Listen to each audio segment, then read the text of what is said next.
The next section of this algorithm for psychopharm or PTSD is about the use of Prazosin for PTSD-related nightmares, disturbed awakenings, and sleep terrors. So in this particular section, I think we're going to be talking about the two most important things I have to say in the whole algorithm. First of all, recommending Prazosin and when to use it, and secondly, knowing how to dose it in accordance with the evidence base. So we are recommending Prazosin for the sleep problems. It's a non-sedating alpha-1 antagonist. I mention the non-sedating because this is not a drug that knocks you out. So why of the various drugs in this class, which includes Prazosin, doxazosin, terazosin, why this one? Because it's the best at crossing the blood-brain barrier. We now have 10 placebo-controlled trials that are in the literature of Prazosin for sleep and other problems in PTSD. 7 of the 10 were positive. Many of these studies that were positive had large effect sizes, and I'll show you some of those. Of particular interest, perhaps, is the most recent one by Guo and colleagues in 2024. It was a randomized double-blind placebo-controlled trial, finding that it worked for PTSD, but also for the depression. There was significant improvement in depression versus placebo in this group. And this is something that we who use a lot of Prazosin have suspected for a long time. In PTSD people who have secondary depression, it may be very helpful for that depression. And this Guo study found that. Prazosin, it's generally well tolerated, even at relatively high dose in the elderly.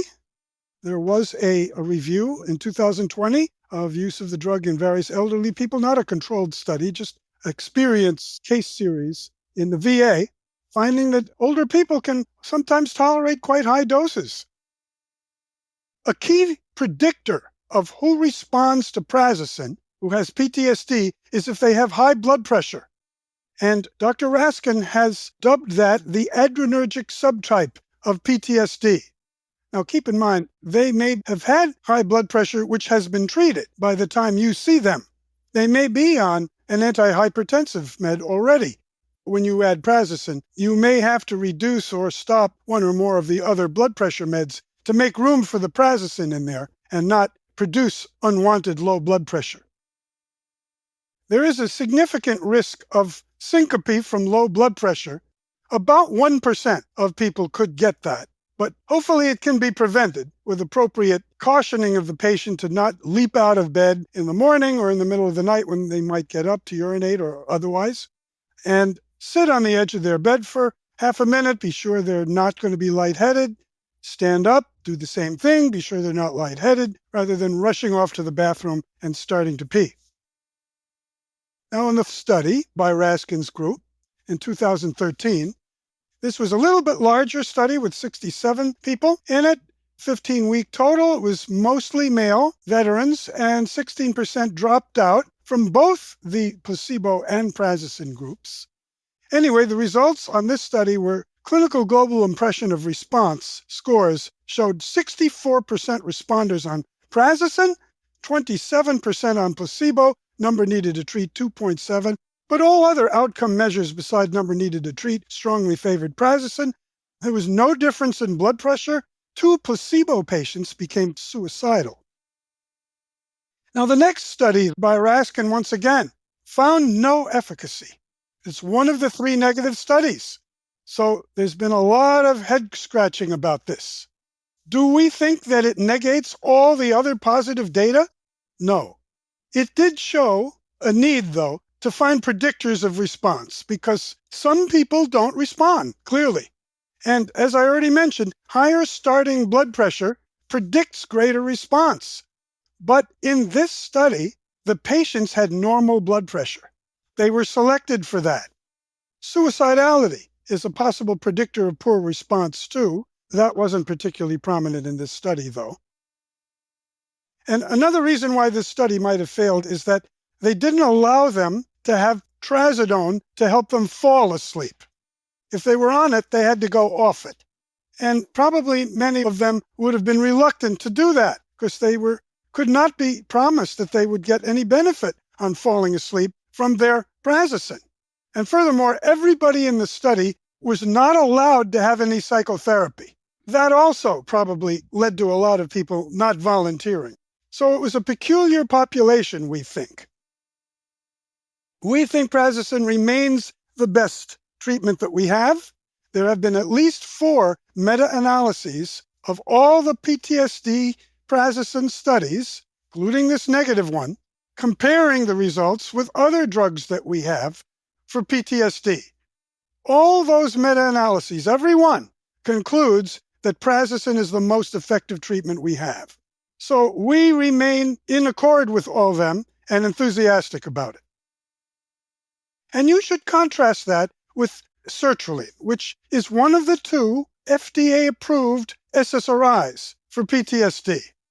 It's very interesting that this med has had 2 large randomized controlled trials in veterans. Both studies were negative, found no difference from placebo. There are also 2 large unpublished civilian studies that are also negative.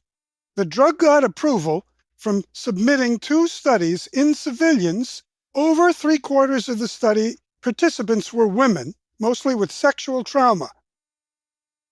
Now, the last thing in this section is the dosing. I take it from the 2013 Raskind study that I just showed you. They start with 1 milligram of Prazosin for 2 nights. Then they do 2 milligrams for 5 nights to complete the first week. Then it's 4 milligrams for 7 nights for the second week. Then it's 6 milligrams for the third week, 10 milligrams for the fourth week, 15 milligrams for the fifth week. It comes in 2s and 5s, by the way, so we're switching to the higher size capsule as we're going up on dose. 20 was the maximum in this particular study. The median dose that reached maximum benefit that was tolerated by these veterans was almost 16 milligrams. My personal experience is that I see 2 groups of responders. Some seem to respond between 4 and 10, and others respond at 25 or 30. Most of the people I see responding are at the lower doses, but I do see some at the higher doses. Now, as part of that protocol, they also started a day dose of Prazosin for the day symptoms. Usually after 2 weeks, they were tolerating the 2 weeks worth of increases at night. So they then started them with 1 milligram in the morning, typically mid-morning. And then for the next week, they could go up to 2 milligrams. And by weeks 5 or 6, they could get as high as 5. So that was the morning and night protocol. You may be interested to know, though, that there are case reports in the literature of patients being prescribed 30 and 45 milligrams, respectively, for 2 cases, tolerating it and finally doing well and staying well at those doses, with a publication in a peer-reviewed journal by Kula and colleagues almost a little over 10 years ago. Now, the dosing for women is slower. They don't seem to need as much.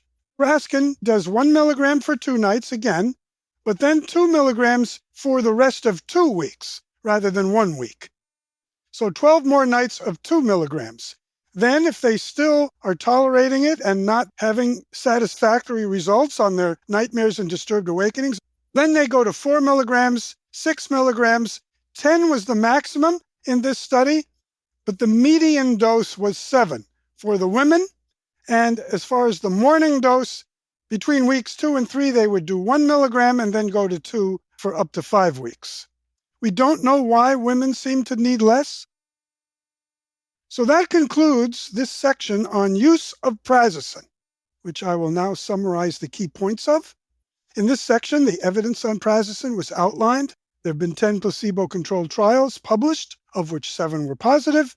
3 meta-analyses, there's now 4 actually, have concluded that it's the best medicine available, and far more impressive than the 2 FDA-approved SSRIs for PTSD, neither of which particularly help with sleep. Equally important to knowing about Prazosin as a treatment is knowing how to dose it. We presented the dosing used in successful studies, and we urge clinicians to use this dosing as modified in the individual case, though, by side effects. That may require you to slow down the titration or may in some cases make it impossible to use Prazosin effectively. And if they're on other antihypertensives, you might have to reduce or cut them out. The dosing for men is generally greater than for women. For men, in one of the major studies, the mean final dose was 16 at night, 5 in the morning. And in that same study, the mean was 7 at night for the women and 2 in the morning.